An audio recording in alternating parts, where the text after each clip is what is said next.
Welcome to Gamecock Pod Live.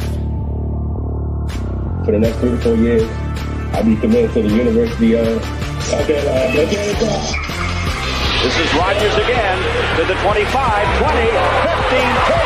Rodgers scores!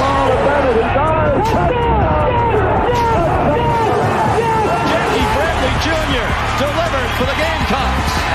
Lost it up, looking for Kelly. Touchdown! Can you believe it? And South Carolina is sending shockwaves through the SEC. Frederick plays it in at the buzzer. That's a win! Unbelievable! I don't believe it! And now, live from Studio 54 of the Gamecock Pod Studios, here's the Cockfather himself, Keith Alsep.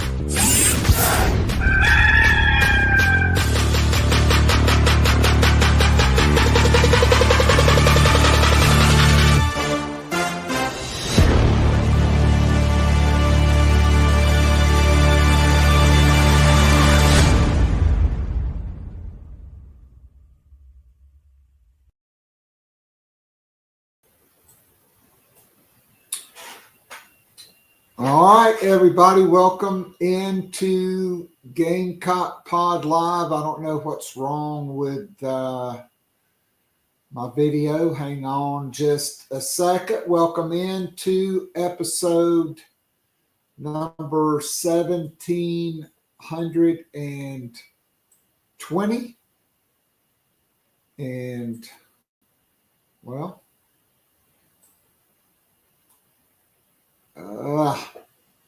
I have no idea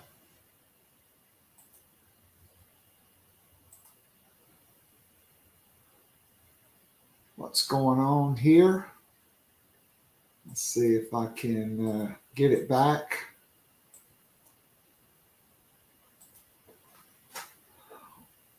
Well, we got, oh, here we go. So I'm not going to do it.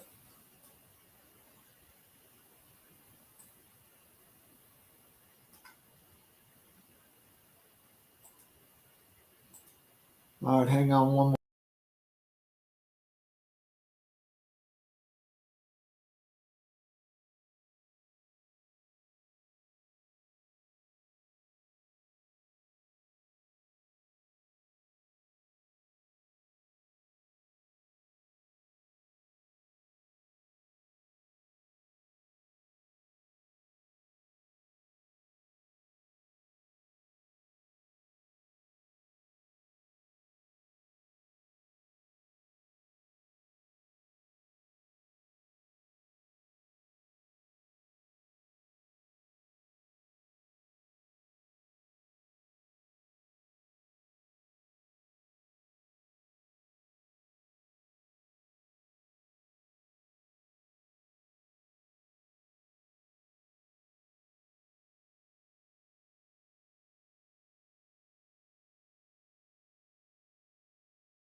Let me just come back in. All right. Hey, there we go. We got it. All right. Welcome into Gamecock Pod Live for April the 2nd. We got Gremlins in there. Good morning to As Told by Mindy. We got a great show lined up for you today. In just a couple of minutes, Alex Jones from the Big Spur will be with us to talk spring football. And then last night, before she boards her plane this morning, I recorded an in-depth conversation with Lulu Kesin from the Greenville News, previewing the Final Four, talking about the difference between Gamecocks women and from the SEC tournament to the last 3 games in the NCAA tournament. So let's get some Nana's Porch news notes and headlines brought to you by the award-winning full-service catering company servicing the greater Charlotte area. I'm talking about Nana's Porch, your go-to for all your catering needs, whether it's a banquet, a wedding, a corporate event, or the big backyard bash with the whole hog barbecue, Nana's Porch has got you covered. It's wedding season. It's anniversary season, birthday parties, whatever your catering needs, Nana's Porch has got you covered. So go to nanasporch.com. That's NANASPORCH.com. You'll love it. I guarantee it. All right. Last night in the McDonald's All-America game, Isla McDowell, she scored 10 points on 4 of 5 from the field and 2 of 2 from downtown in 16 minutes. On the West team and on the East team, Agot McKeer, she scored 7 points, 3 of 7 from the field, and 1 for 1 from the free throw line. So Gamecocks, we got gremlins everywhere. Alex is having problems getting in. So I just, there he is. We got Alex. And so on the men's basketball portal, Cam Scott and Jamari Thomas have joined Zach Davis, Arden Conyers, Nick Pringle, and Austin Hero. Jamari Thomas is out of eligibility, so I guess I might as well enter the transfer portal. Gamecocks have added 3 players, 7-foot, 290-pound center Chris Essend Oko from St. Joe's and Providence. One of the top players in the portal, 6'6" wing Trayson Eaglestaff of Bismarck, North Dakota, averaged 19 points per game. And Michi Johnson yesterday announced he's coming back home. And the Gamecocks would still like to add a couple of more players like South Florida guard Kobe Knox, the younger brother of Kevin Knox, who played for John Calipari and was a lottery pick in the NBA draft. He's got another brother that played for Cal this year at Arkansas. And there are others. You need a power forward unless Colin Murray-Boyles is coming back. He's dropping on some draft boards down to the second round. And so, Alex, good morning and welcome in. How are you doing today? I'm doing great. It's good to be back with you. How are you doing? I am doing well. Thanks for joining in. We've got some gremlins in the system. I don't know what's happened to my overlays, but at any rate, so before we dive in, tell me your final 4 picks this weekend. You got Auburn and Florida playing each other. I think the NCAA rigged it this way so there wouldn't be 2 SEC teams in the national championship game, just like they did on the women's side. So how do you see it going down between Florida and Auburn on Saturday afternoon? You know, I originally had these 2 teams in the Final Four, and I originally chose Florida to win. But, you know, kind of looking back on it, you know, I feel like Bruce Pearl is not going to let Florida beat them twice. And if Florida beat them in Neville during the season, and I just feel like, you know, Bruce Pearl and Auburn, they're not going to let that happen. And I think Auburn gets the national championship. Then I think it's going to be Auburn versus Duke, kind of that rematch from the regular season. I got you. All right. So Duke and Auburn. I like it. Janai Broom and Cooper Flagg going at it. Who you got winning it all? I got Auburn. I think Cooper Flagg's going to win Player of the Year, but I think Janai Broom and Auburn's going to win National Championship. Man, they can just turn it on whenever they want to, it seems like. So can Duke. Yeah. I think both of these games are coin flips. I'm kind of pulling for Kelvin Sampson, not Kevin Sampson, Kelvin Sampson. He made sure to correct a reporter who called Gonzaga. He said it's important to get it right. So, Alex, it's easy to get your name right. So, Shane Beamer met with the media yesterday. Tell me your big key takeaways from that. Yeah, I guess the biggest takeaways from that was obviously the Vakari Swain news. Obviously, he's been out from start of spring practice with an academic issue, but Shane Beamer mentioned he's in good standing with the team, and it says that expect him back sooner rather than later. So I think that's great news, especially being a guy with Vakari Swain who is going to be one that's going to be challenging for a spot at an opposite corner spot opposite of Judge Collier. So, I mean, that's big news. When he gets back, obviously, with them saying sooner rather than later, then, kind of some of the bad news that two of the transfers have suffered injuries and are going to be out for the rest of the spring. South Carolina already had a few injuries they're dealing with, really Michael Smith, Ryan Brewbreaker, those guys are dealing with some injuries. But then yesterday, Shane Beamer announced that Jalen Brown, the edge from Missouri, is going to be out for the rest of the spring, as well as Nick Sharp, the transfer offensive lineman, who is really probably going to be battling for one of those guard spots, starting spots, and maybe even a right guard. And so I think that's kind of a blow for them just from a depth standpoint. But you never don't want to have injuries. But that was the two takeaways I took away yesterday. All right. So when do we expect Vakari Swain back, and how serious have you heard the injuries are to Sharp and Jalen Brown? I heard yesterday it was not looking good for Jalen Brown.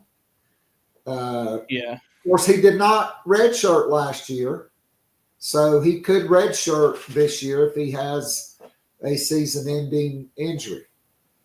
Yeah, I'm not sure on the severity of it. Shane Beamer didn't really dive into the severity, just saying that they're out for the spring. But, you never want to have injuries, but they do have some time, obviously, till the season starts. You have still the rest of spring into summer, but obviously it just depends on the severity of the injuries, and we'll see, what we can find out. And then the timeline versus Vakari Swain, I'm not sure there's an exact timeline right now other than what Shane Beamer said, to expect him back sooner rather than later. But, I think, that you take away from that, that's good news just to have, the good, obviously just to get the good news on Vakari, just because of what I mentioned earlier. He's a guy who, you can almost pencil in maybe as a potential starter at a corner spot. And he had a pretty good season last year, and he needs to, if they can get him back for some spring practices, I think that'd be great to get him back going on track.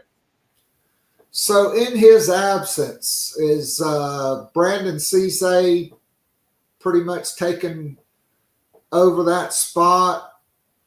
Tell us where he's playing, Miles Norwood, and then Jalewis Solomon and Kelvin Hunter. Yeah, I think one guy too that's been getting some reps that's maybe benefiting from this a little bit is Emery Floyd. He, one day, the first day we were out there, he was in a blue non-contact jersey, but he seems like he's fine and he was going through, drills. But I mean, I think he's a guy too that's kind of, I guess, benefited from this to get some reps. But Jalewis Solomon's another interesting name to watch at that corner spot. I think he has taken another step forward, taking that freshman to sophomore jump. And he was a guy they were really excited about in the high school ranks. And you can see it when you watch him on film. He's a pretty electric player, and he's got a chance to be really good. And they've got solid depth at corner. You mentioned Miles Norwood. He's another guy that's a proven guy at the college level. So, you never wanted to be without Vakari Swain, but they're in a pretty good spot from a depth chart standpoint at corner. No doubt. So it sounds like they're going to keep Jalen Kilgore at nickel. Tony Morrell wrote about Peyton Williams. It looks like he's taken another step. He can be a quality starter there.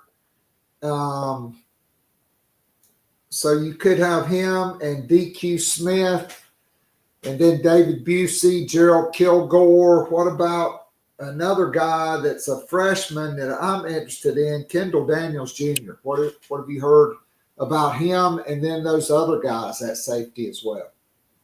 Yeah, and I wasn't too surprised that they're going to keep Jalen Kilgore at nickel. Just start there. I think with the way he performed last year, I mean he was awesome at that nickel spot and had 5 interceptions there. I think if you're going to move him back to safety, you just had to have somebody who could step into his nickel position and play it as well as he can. And maybe Brandon Cisse could, but I think they just really like Jalen Kilgore at nickel because he's physical, can help in the run, and then really I think he's gotten better in pass coverage too. And that's something that he mentioned that he wants to continue improving on. But yeah, as far as that other safety spot, Peyton Williams is a guy that it seems like every time he gets in, he makes plays. I mean, you think back to that Tennessee game 2 years ago when he came in when Nick Emmanwori left the game. Like Peyton Williams came in and made plays. And you think about Vanderbilt game this year, he came in when DQ Smith was dealing with that back injury in pregame, and he came in, he made plays. And so I think he's taken another step forward, and really maybe pencil him in as that starter opposite of DQ Smith. But Kendall Daniels is a guy, when you look at him, really kind of fits the mold for what Torian Gray is looking for in that safety spot. Like you can see a little bit of Nick Emmanwori in the size,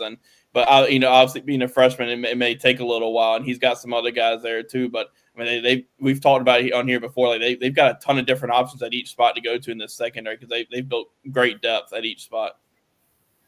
Yeah, I mean, it seems like it took Nick Emmanwori like the first game, and same thing with Jalen Kilgore, right? Emmanwori gets hurt, and he has to come in.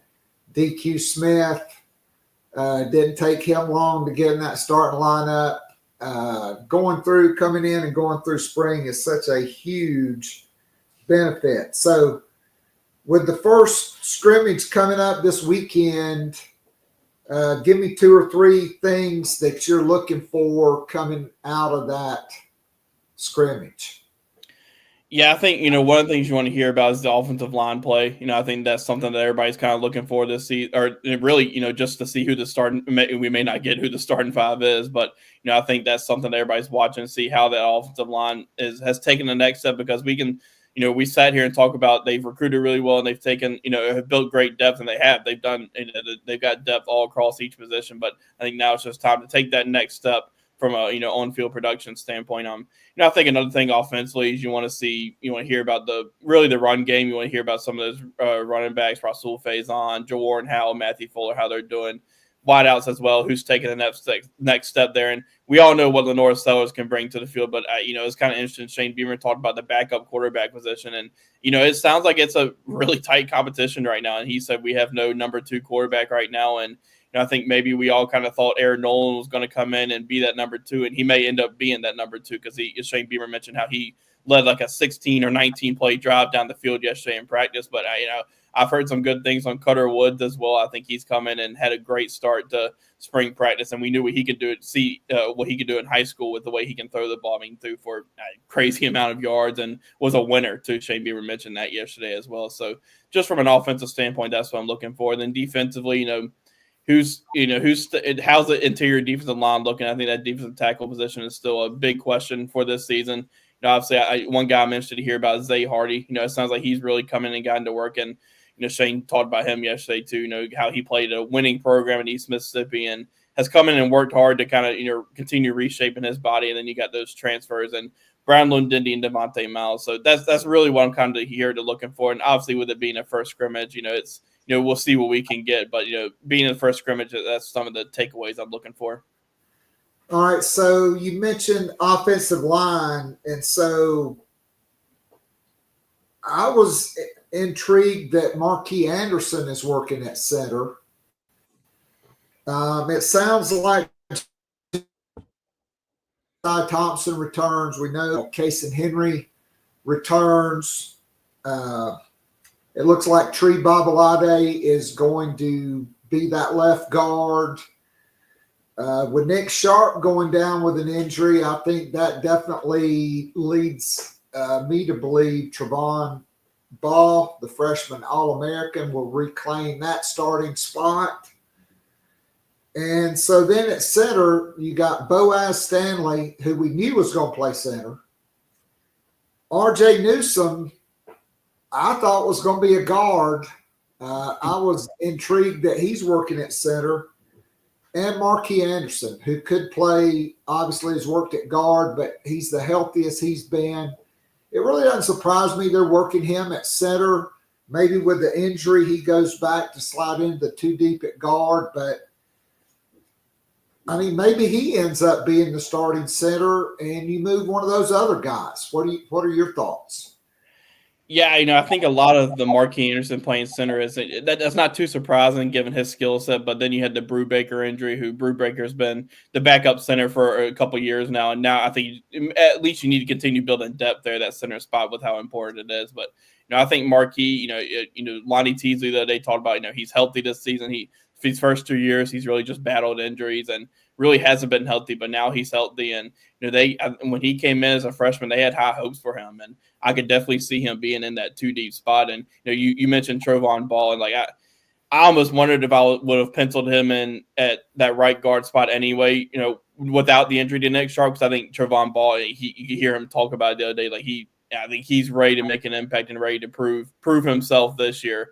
And because we saw what he could do as a freshman, but I almost maybe would have penciled him in as a starter anyway. But with that Nick Sharp injury, I think you have to like his chances of landing that, at least coming out of spring practice, landing that starting right guard spot. So, I mean, to me, from everything I've heard, I think Boaz Stanley will be the starting center. I think we could battle to see who's the backup, and then once Brubaker comes back, that could all change. So I think with the depth part, I think, there's still some tinkering there. But to me, it seems like it's going to be Josiah Thompson, Tree Babalade, Boaz Stanley, Trovon Ball, and Casey Henry. That would be my best guess right now is where things stand. I think that's what if I had to make a first-team projection, that's what I would go with. All right, so at quarterback, Shane Beamer is, as we know from his interview with Josh Pate State tour. That's my guy. Before he got so big, we used to have him on the podcast. Now he's a big network celebrity. But at any rate, and I'm so happy for him because he is Mr. College football as far as I'm concerned. He interviewed Shane Beamer, and Shane Beamer likes politics. And so he's mastered the art of talking a lot about something without really saying anything. And to me, I think that's I thought he was very political with the answer about the backup quarterback, because based off what Brad Crawford is hearing, what I'm hearing, what a lot of people are hearing, I do think Cutter Woods has a bright future, and I'm not going to call him heir until he proves it, because there's only one guy that has that brand, and his name's Jordan. I do think it would have been Lynn Bias had he not died, but that's a whole nother podcast. So the good news is you got a lot of depth there because they're working Luke Doty there, right? Like we saw what he could do until he re-broke his foot when the first offensive coordinator, we did not mention his name on this podcast, allowed a guy that was 6'6", 290 to get too close to him in a scrimmage or a drill, and he stepped on his foot and broke it. And so we had Colonel Zebulaiah Noland at quarterback. Then Luke Doty took over, and then he re-broke his foot. So he's back at quarterback. I think that's the best news. You got a lot of quality depth in case something happens to Lenora Sellers. So defensively, from the defensive coaches, what have been the biggest takeaways from the media availability with the defensive coaches and the players for you? And I know there's been a lot of them, but kind of maybe like from Sterling Lucas to Travian Robertson to Clayton White and Torian Gray. Kind of like 1-2 takeaway from each. Or two. From Travian, you can almost, to me, at least in my opinion, you can hear a little bit of confidence that he has in that group right now. And obviously that's the group that a lot of people have some questions about just with everything they're having to replace from those four guys.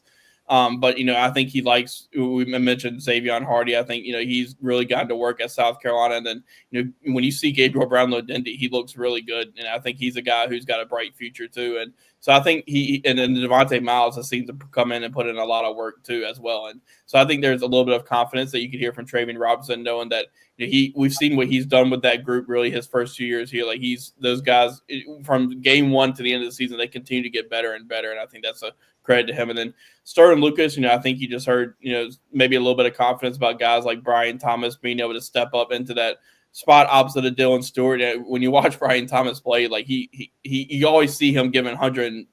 I mean, he goes all out, and maybe a little bit on the shorter side for a defensive end, but he seems to be constantly making plays and had a really good season last year. And it also sounds like he likes the step that Desmond Umeozulu has taken this so far. And I think it's a big year for Deju, just because last year he took that physical step. He looked really good physically from year one to year two. Now it's just he's going to have some opportunities this year from a depth standpoint. And I think it sounds like he may be ready to take those next steps. And then, I think Torian Gray, he just continues to build that room, and he likes what Judge Collier is doing. And then those second-year guys, he kind of mentioned, I think I asked him actually about guys like Kelvin Hunter and David Busey and those guys and Jaleel Solomon. It sounds like he likes the step those guys have taken from year one to year two.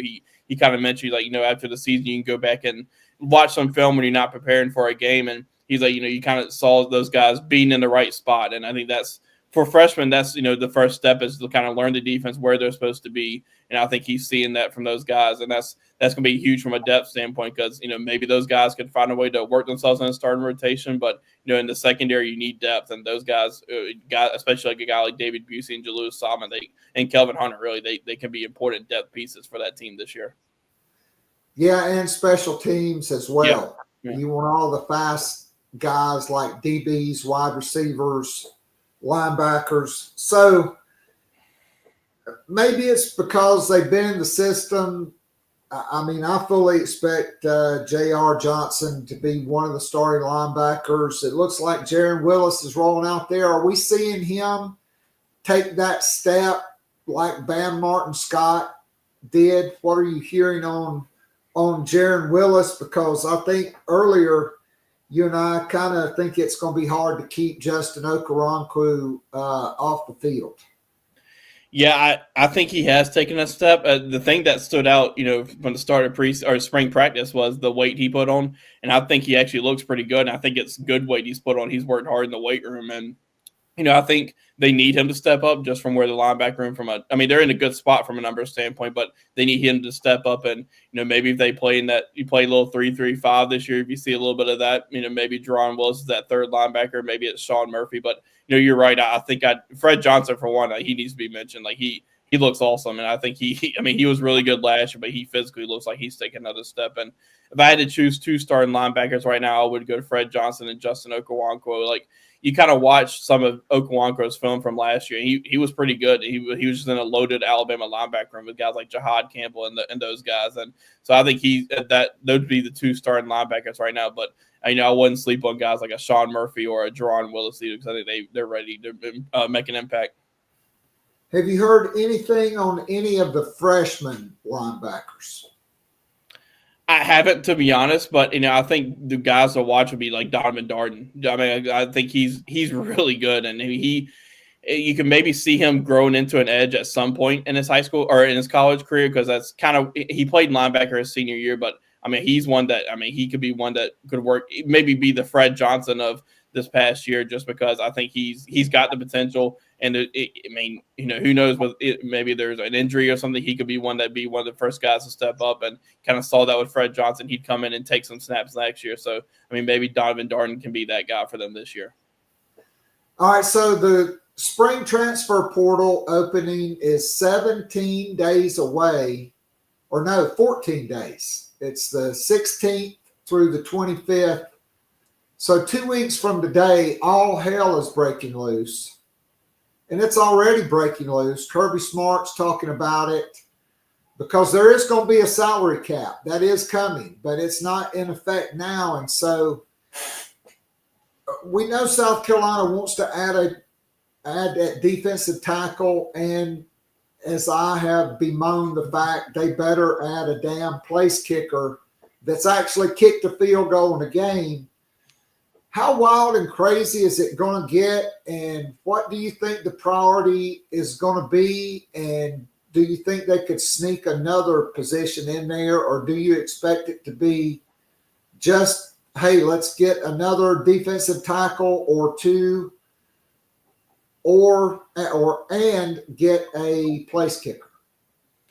Yeah, I mean, I think those two are your priorities in the portal. I think that's got to be honestly the priority. The defensive tackle, I think they have to see if they can land at least one. I mean, maybe they go after two as well, but I think defensive tackle has got to be top of the board just from a number standpoint. I mean, if you can go and find a guy who can come in and start right away, that's great. But I think you absolutely have to try to find a way to add one to that room at least. And then kicker, yeah, we've talked about it, a couple of times on here. I think you at least have to go see what's in there and what you can get, because I think it's just it's an inexperienced room, and not to say that those guys can't come in and play right away and perform right away, but that's just you got some inexperience in that room. So I think if you can find the right one that's in the portal, I think you can see if you can add a kicker as well.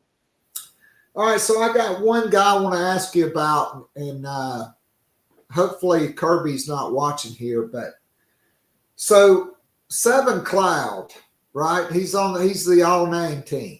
South Carolina recruited him for this cycle. I don't know if he was a mid-year guy or not. He committed to Georgia for the next cycle.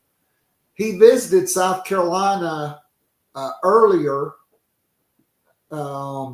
Is there any chance they could sign him and sneak him in June for him to play this year?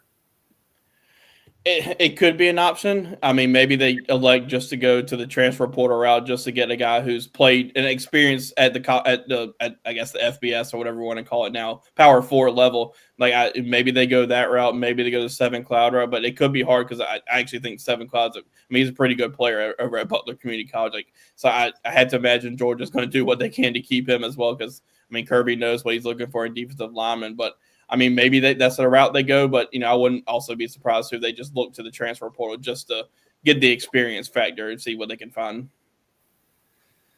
All right, Alex, to be continued. First scrimmage this weekend. Injuries, secrecy. The spring game will not be televised or replayed. They're going to do a 60-minute special on their program and just show probably some snippets from practice and the spring game. So, but you'll be there, and Hale will be there. And so we're looking forward to reading all about it and everything you guys do at the Big Spur. So, as always, thanks for being so generous with your time, and we'll look forward to catching up with you down the road. Absolutely. Always enjoy it. See you next time. All right. That is Alex Jones. So one note, tonight the Garnet and Black Town Hall will start 30 minutes later. It will be 7:30 Eastern, 6:30 Central, due to the fact you notice I'm dressed different. I have a real job again that I'll be getting out to. And also, we're going to move the start time of Gamecock Pod Live up 30 minutes from 10 a.m. to 9:30 a.m. beginning next week.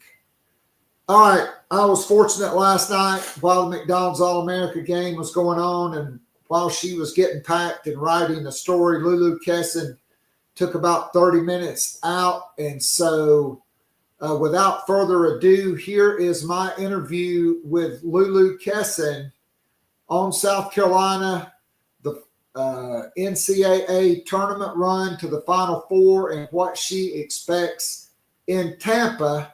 So I got to slide out, and then we'll put my interview with her on.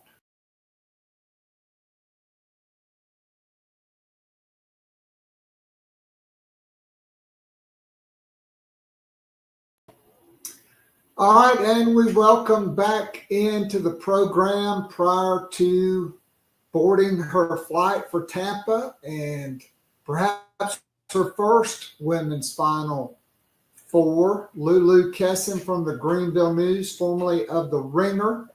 Lulu, are you excited to get to Tampa? I'm very excited. It's going to be really warm down there, but I'm very excited. All right, so before we dive in, I got to ask, have you seen the latest episode of Celtics City? I'm not caught up. Being away delayed my watch of the late.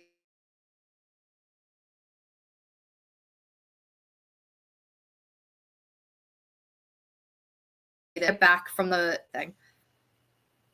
Okay, well, James Worthy, if you're watching, F the Lakers. How about that? All right. Guys of my age, Bill Simmons would have definitely gotten that reference, as would his dad. All right, so you're freshly back from Birmingham. Tell us your thoughts on Birmingham. How did they do hosting the event? What was the venue like, the atmosphere, and the crowds? It was a really great atmosphere. I definitely thought, like, a lot of people, of course, love to talk about South Carolina's fan base, and people kind of use it as an excuse, like, oh, it's a home game for them. But Tennessee had a really large group of fans. Honestly, a lot of TCU fans traveled as well. I felt like I was sitting for the Duke UNC game. I was sitting right behind the UNC like fan section. So it was honestly really cool to see so many different fan bases come together. I thought it was a very good atmosphere. Everybody that was part of the event in the week, super kind. I got to meet and see a ton of, different journalists, some old friends, old coworkers. So it was a great time. Awesome. So the Final Four is set. We'll dive in later to more on the matchups, but UConn versus UCLA in the nightcap. And then to start it off on Friday, we get South Carolina and Texas for the 49th time this year. Yeah, it's lucky number 4s, I guess. Final Four, 4th time this season. Just a lot of Vic Schaefer and Dawn Staley this year for sure. I'm personally, like, just from a basketball standpoint, very excited to see how the UCLA UConn matchup shakes out. I think those are obviously two very dominant teams. But yeah, a lot of people have kind of been talking about who would South Carolina want from that TCU Texas matchup, and I think there's arguments for both, but it's funny to think about. We all, I think, could agree on the fact that it felt like the SEC tournament championship kind of was the storybook ending in a way, not just in terms of South Carolina winning for their fans, but like it's sort of, there was a lot of the talk between Bree Hall and Madison Booker, was out there. Like a lot just felt was part of that win in that game. And then now it's like, okay, time to do it all over again. No doubt. So I think you and I both had Notre Dame coming out of that regional, and they must have major internal issues. Olivia Miles, the number 2 projected pick in the WNBA draft, and a Notre Dame lifer, she hits the portal. There's a rumor out there that TCU has a very big offer out there for her. And Kate Koval, who was McDonald's All-American, she's in the portal. Notre Dame beat South Carolina. They beat UConn. They beat everybody, the who's who of women's college basketball. What's going on with Niall Ivey at Notre Dame? I was shocked that they would lose to TCU. Yeah, I definitely felt like Notre Dame was one where, when South Carolina loses, I think they've proved, at least in the regular season, that they can kind of have a short memory. Whereas it sort of felt like Notre Dame had these two really bad, or a double overtime loss and then a really bad loss the next game. So it was like, okay, how are they going to last in the tournament? Can they mentally recover from this? And they just really appeared to look off in that game against TCU. When you have your three best shooters shoot so poorly, it just felt like all the life got sucked out of them, and that, nothing good could come when Olivia Miles, she was trying to do so much passing, couldn't score. Hannah Hidalgo, Sonia Citron, they weren't hitting shots, and it just sort of felt like everything crumbled. TCU, I think, was obviously the more dominant team that day, but talent-wise, I don't think compared. It just, they had their number that day, and it begs a lot of questions this offseason for Notre Dame and everything that may come out of, what this season looks like now and what it may look like going forward. Yeah, no doubt. No surprise, really, that UCLA made it. They really, outside of 2 games against Juju Watkins, have been the best team in the country all year long. They took down LSU. I think we both thought LSU could win that game, but they couldn't make enough shots. And then surprisingly, Samaya Smith, she's in the transfer portal from LSU. I thought she was great as a freshman, then missed last year with the knee injury, coming back, maybe playing out of position. I have to give Kim Mulkey credit. The reporter asked her what it's like missing, on the last 2 Final Fours, and she just asked him how many Final Fours you play in. Is it good? Is it bad? He's like, oh, it's terrible. Then she hit him. I have to give her credit for that. She also dressed like a normal human being, pretty much for the entire tournament. So kudos to her, but they're sitting at home working on the transfer portal. I personally can't see anybody beating UConn if every time Paige Beckers is allowed to hit somebody in the face, they call a foul on another UConn player. What's up with that? I definitely think UConn's the most dominant. Sorry, go ahead. I mean, Sarah Strong, what can we say about her performance? For much of the year, I was right there with Dawn Staley lobbying for Joyce Edwards. We'll dive into, I think she has hit the freshman wall and has played her worst basketball of the year. Sarah Strong's playing her best basketball of the year for UConn, and she just took over that game in the first half, and then the second half left it for Paige. Yeah, Sarah Strong looked unreal last night as she's kind of continued to look the latter half of the season. She's just having a very storybook perfect kind of progression as a freshman, starting off great, but just continuing to get better. I don't necessarily think, I just think that as of now, UConn's probably played the best as a team each round. I think UCLA is obviously incredibly dominant.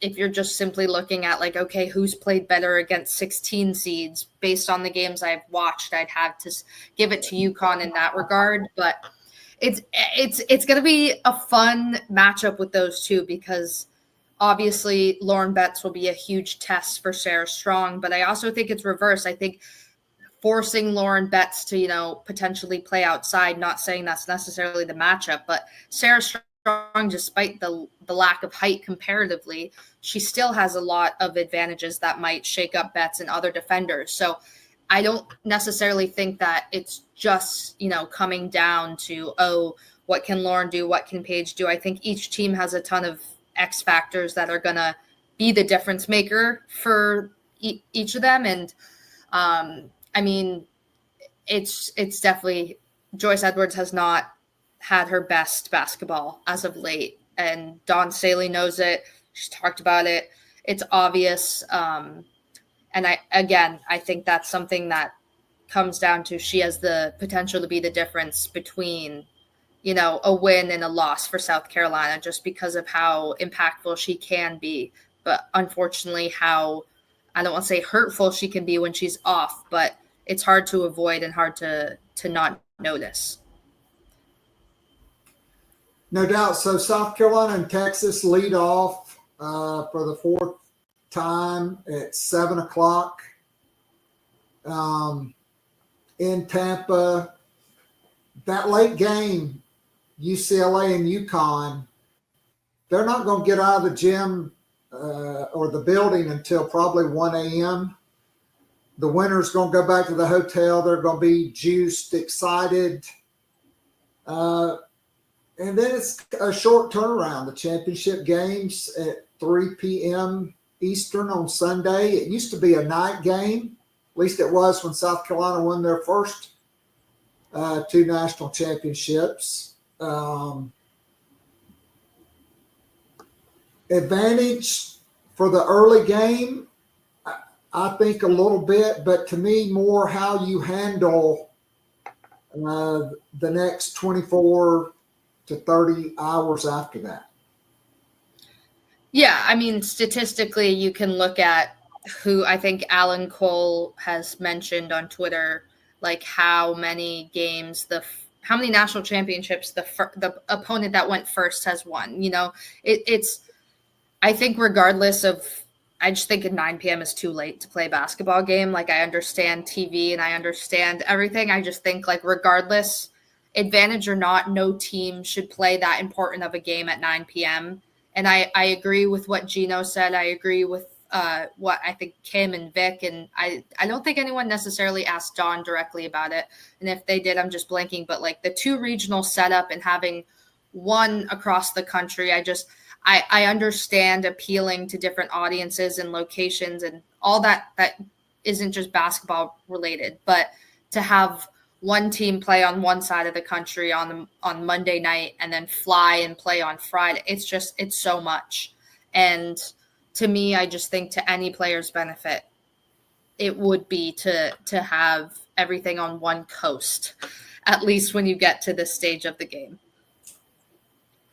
I mean, I agree. Plus, you know, South Carolina gets an extra day of rest over Texas. UCLA gets an extra day over UConn. Evidently, UConn flew from Spokane to Connecticut and then to Tampa. That's got to be taxing. UCLA slept in their beds and, you know, a little short commuter flight from Tacoma to LA and now charter into Tampa. I don't know why they can't fix it to where each of the semifinalists, the winners have played on the same days, so there's no advantage, disadvantage. Like 2 years ago, South Carolina played on Monday, Iowa had played on Sunday, and South Carolina was the number 1 overall seed, and they got less rest than Iowa, who was the number 4 overall seed.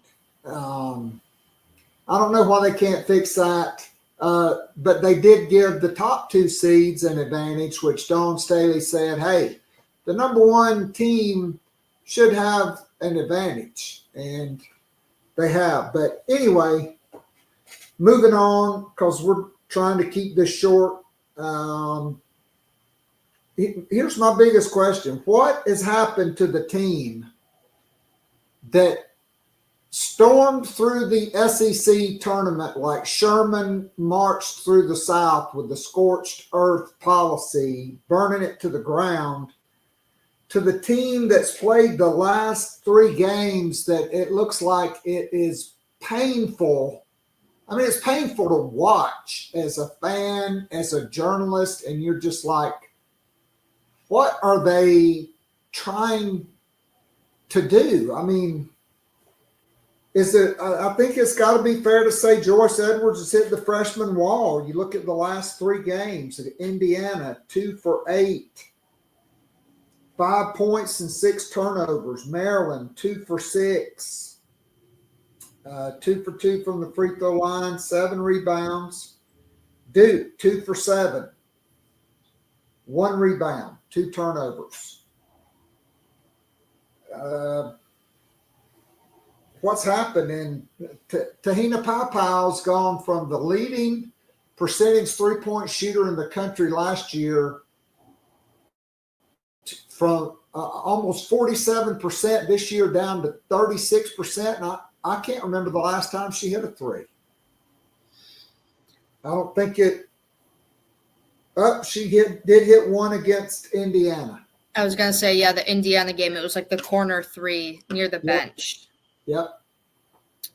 Yeah, I have definitely felt like overall, I hear when Dawn says, that everybody is going to be playing South Carolina, the most competitive they can. They're going to be getting teams' best basketball. Everybody wants to continue to be, people are like, South Carolina's beatable. It's like, yes, they've lost 3 games this season. That's not that's a fact. It's not an opinion. It's not a hot take.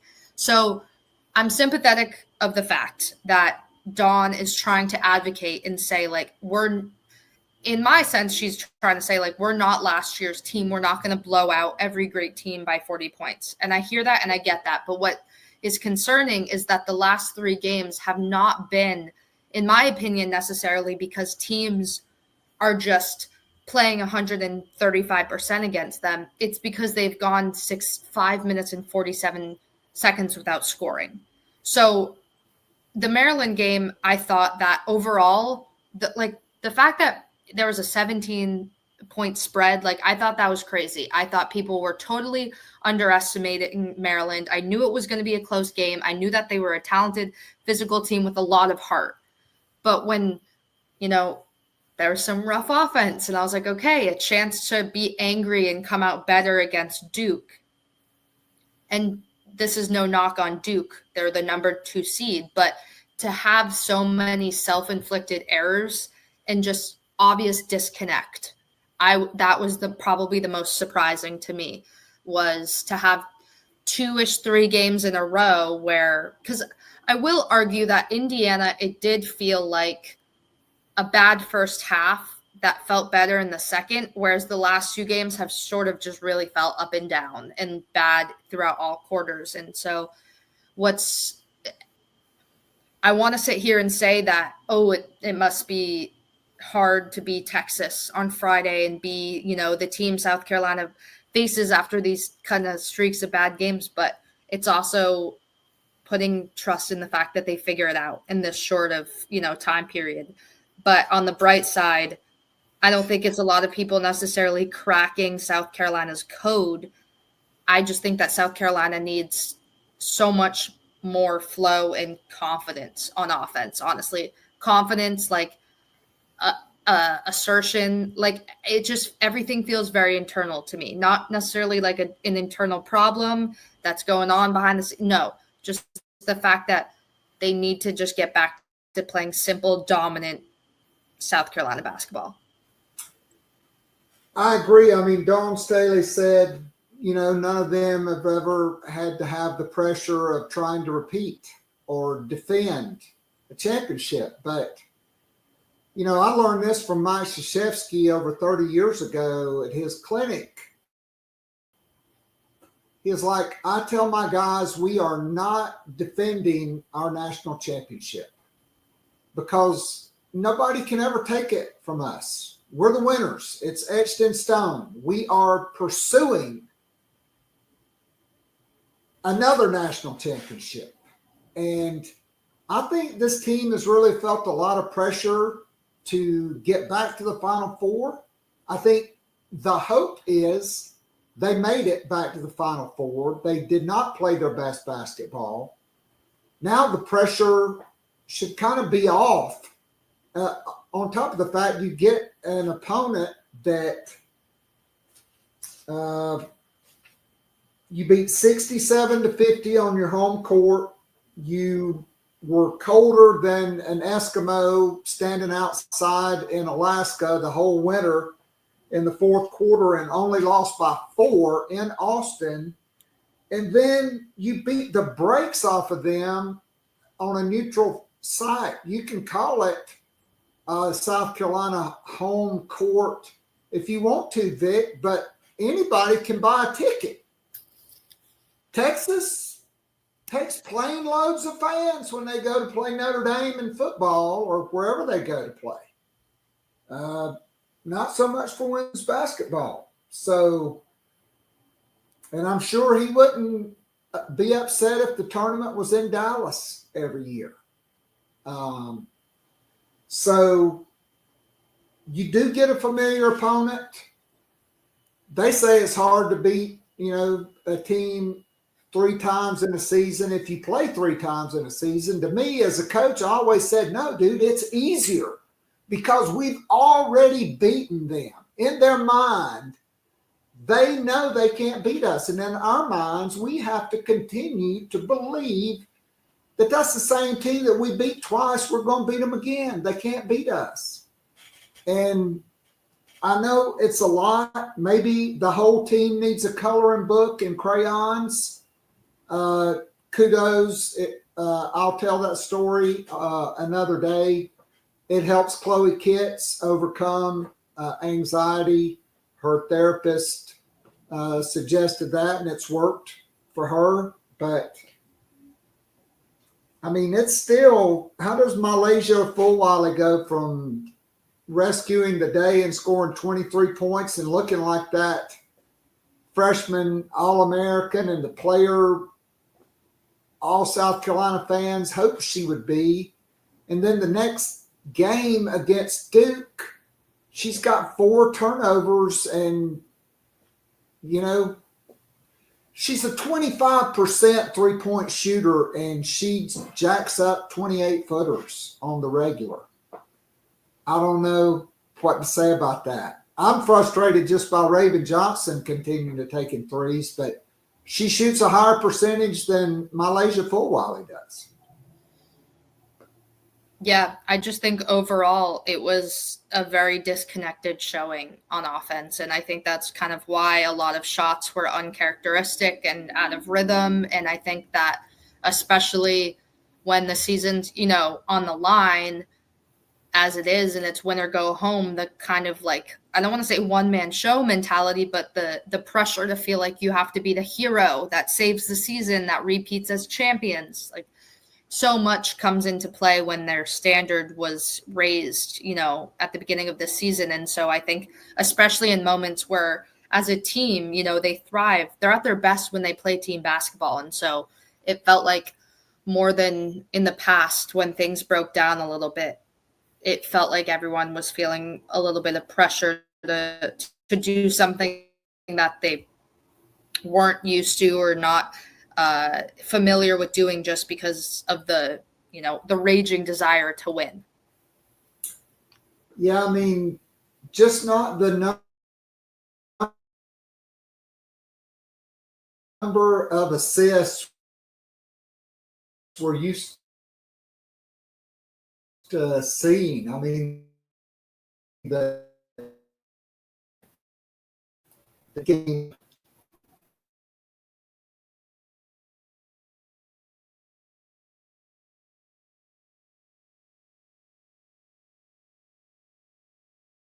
Points in a game, the announcers on ESPN, Elle Duncan, she said, can Duke's defense hold South Carolina to under 55 points? And Shanae said yes, and Andrea Carter said only South Carolina can hold South Carolina under 55 points. And that's what they did. They turned it over way too much, although Duke turned it over more than South Carolina did. So regardless, South Carolina is in their 5th Final Four. I brought this up on Monday. My friend and former player, Bakari Sellers, brought it up on social media. it's okay to call South Carolina a dynasty. 5 straight Final Fours. Only UConn has got more. And let's face it, it's not the same as it was when Pat Summitt was going at Tennessee on the regular. Is it fair to call South Carolina a dynasty? I think so. I think that what Dawn has created in this 10-year span, from her 2008, I think there's definitely validity in calling South Carolina a dynasty. Yeah, 5 straight Final Fours, 6 in the last 8 years. 1 year they were the number 1 overall seed, and there was no NCAA tournament. No, they missed it 2 years. They missed it Asia Wilson's senior year. They lost to UConn in the Elite Eight. And then the Taya Cooper year, Kim Mulkey and Baylor boat raced them in the Sweet 16. But she has been to, I think, 8 straight Sweet 16s. I don't know because of the COVID year, but 5 straight Final Fours, 7 Final Fours in the last 10 years. I think it's kind of comparable to Coach K in the modern era. John Wooden at UCLA, he won all those national championships. It was a different time, a different era. Even Krzyzewski had to adapt later in his career to the one and dones. I think that's what Dawn Staley has done in building a modern day dynasty. For sure. And 2 of her players in the McDonald's All-America game, and Isla McDowell was balling out in the first half, and so was Agat McKeer. I said it when I watched the film. There are not 21 players in the country better than Isla McDowell. Her ranking will go up.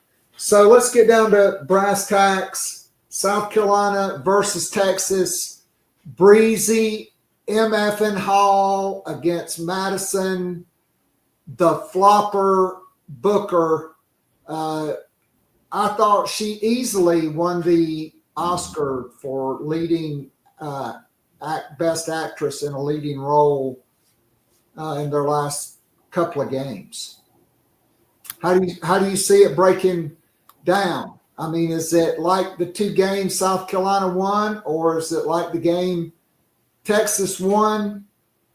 Rebounding is obviously a concern right now for South Carolina.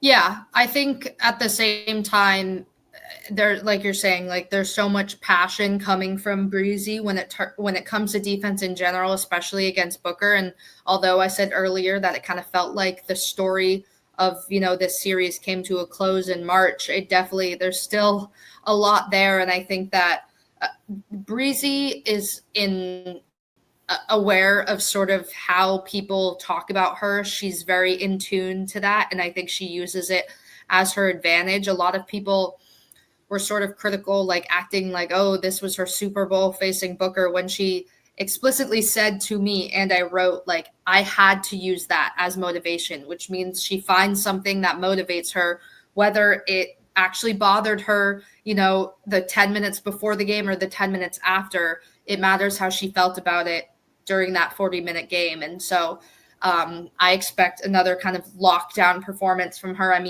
Even in the game when Booker had 20, she got most of her points from the free throw line. And so that's why I think just everybody, I think Sanaya Fagan and Chloe Kitts will be huge, whether that's against Taylor Jones or Oldacre, whoever is in there kind of trying to balance out Booker is going to be going to play a huge factor. If all the attention goes on Booker and Sanaya and Chloe sit back and they're passive on offense and then kind of less aggressive on defense, that's where things get tricky. But another thing, I just think South Carolina can outrun Texas. The SEC tournament really felt like a track meet in the first couple minutes, where although they're an athletic team that also likes to press, and obviously they gave TCU a ton of trouble inbounding the ball, but I just think South Carolina is so good when they play fast. And I think transition basketball will also play a huge factor in this as well. All right, so Dawn Staley is undefeated in national championship games. Does she punch her ticket to Sunday's final come Friday night? I believe so. I'm going to say yes. All right, and UConn versus UCLA, it's skill versus size and skill with UCLA. I mean, I look at UConn, it's the big three, AZ Fudd. Although the transfer from Princeton, is it Chen? Caitlin Chen. Caitlin Chen, I like her. Paige Becker, Sarah Strong, but Gabriela Jaquez, her brother played in the Final Four at UCLA for my guy Mick Cronin. Now she's in the Final Four. London Jones, who absolutely killed South Carolina. She murdered them from three in that first game. Kiki Rice, Tamia Gardner from Oregon State, the transfer. She's kind of like their sixth woman. And, of course, Lauren Betts, who was, South Carolina, I thought they just collapsed totally on her, and she kicked it out, and UCLA hit a bunch of threes, and South Carolina couldn't score to save their life in that game. But UConn and West Coast, two heavyweights. I see it breaking out. I'm going to take UConn. I think UConn and particularly Paige Beckers, I think Paige is playing like you're going to have to sort of take an organ from her at this point to get through trying to stop her from trying to get a ring. I just think that her heart and her passion and Gino's coaching and IQ, I think that will win the matchup against this UCLA team. So South Carolina's faced all three other teams in the Final Four. I wonder how many times that has happened. And so we get to Sunday afternoon. It's a rematch. My sources indicate South Carolina players hung out on Valentine's weekend and totally overconfident against UConn, and they got blasted. I mean, it was totally uncharacteristic. Revenge is a dish best served cold. Can South Carolina get the revenge, or does Paige Beckers cut down the nets? I think South Carolina absolutely can get the revenge. I think that Dawn Staley, the last thing she wants to do is lose to the same team in, 2 months. And I trust that they're able to do it. It's so hard because it feels like the dominance of UConn is hard to stop. But I would say if anyone can stop them, it's Dawn Staley and it's South Carolina. It just really depends on what version of themselves play that game. Yeah, I mean, it's really like 4 number 1 seeds. UConn really is a number 1 seed on the men's side for the first time since 2008. The transfer portal's definitely impacting the Cinderellas on the men's side. Still not much on the women's side. Lulu, I can't thank you enough for this. Safe travels, be well, and I guess we'll look forward to doing an autopsy after the Final Four. Thank you for being so gracious with your time as we record this on Tuesday. So on Wednesday, until you get to Tampa, we'll be the only show that has Lulu Kesin on Wednesday because you'll be on a plane. Safe travels. I hope you have a magnificent experience. Take a lot of hair product because the humidity, and it probably will rain every day between 2 and 4 p.m. Get ready for that as well. But enjoy, safe travels, and thanks as always for being so gracious with your time. We'll look forward to catching up with you down the road. Sure thing. Thank you for having me. I'll talk to you after this crazy trip. See ya. All right, that was my interview with Lulu Kesin. We will see. Can South Carolina be in pursuit of another national championship and seal the deal? Can they beat Texas for 3 out of 4 times this year? And then what happens on the other side? To me, it's all a coin flip, but I know this. Dawn Staley is undefeated in national championship games. So there is that. So that's going to be a wrap for today. I'll say God bless. Good luck, everybody, and go Gamecocks. I'm out of here.